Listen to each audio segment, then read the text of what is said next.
thought I'd do a video about how dangerous getting hit in a shit hits the fan situation would be, because there's a lot of people who sort of say online, you know, that if you got hit and you survived, it's no big deal, but it really is, because of a lot of factors they don't seem to consider, such as treating the wound and infection.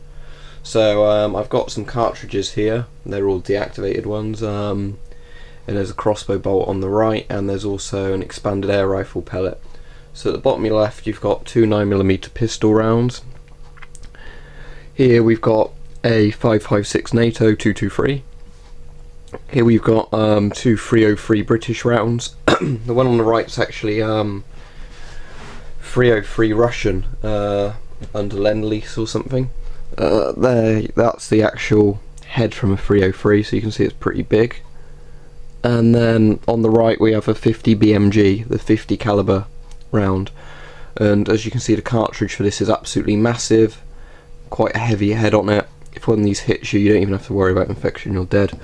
And here we have a crossbow bolt with a bullet head. If it's a broad head on it, it would just be even nastier. And here we have an expanded air rifle pellet. As you can see, that's completely sort of mushroomed out. So you've got two issues if you got hit by anything, and this would even count for knives and things as well. Assuming that there's no more immediate danger to you, you're firstly going to have a wound, and obviously if you leave a wound open, it's going to cause you to bleed to death eventually. This is assuming you haven't even been hit in a vital organ. And in a shit hits the fan situation, who's going to patch you up, which is a good point, because obviously I doubt there are many people, I mean obviously there might be some people, but I doubt there are many people who would have proper surgery skills in order to take a bullet out, sort of seal up the wound.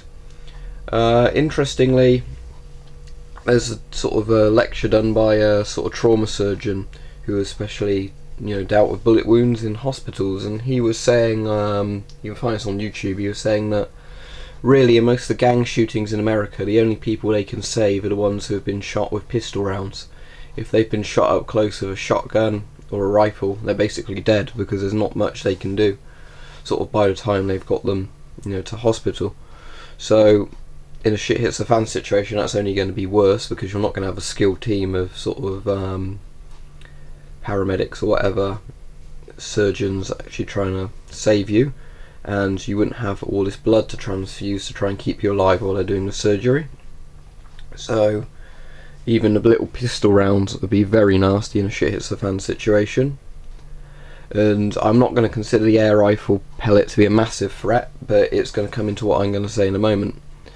Now, this is the second worst thing that people never seem to consider. There's a very high chance if you get shot you will get an infection. It could even be not from being shot, but just from a small open wound from a cut on something like barbed wire.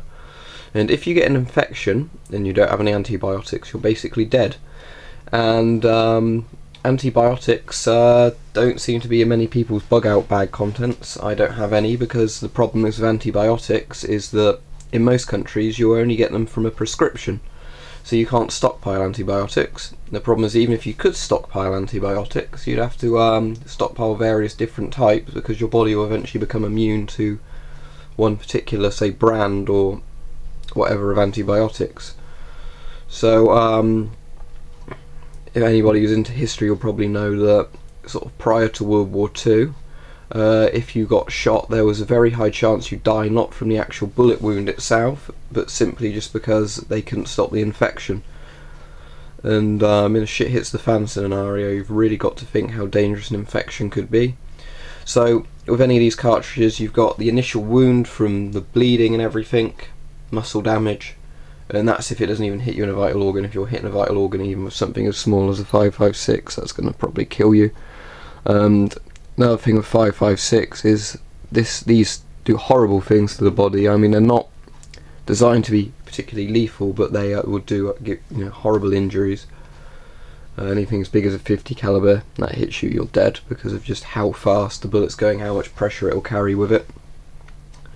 Crossbow bolt, if that doesn't hit you in a vital organ, that's going to leave you a very nasty injury. You probably won't be able to walk properly after it.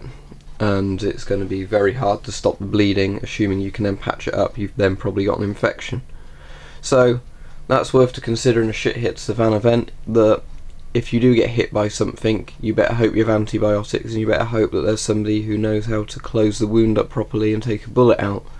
Because there's a lot of sort of Rambo ideas floating around that, you know, if you got shot it's no big deal, when it really is. If any of these hit you, I don't think your survival chances are very good in the slightest. No, thanks for watching.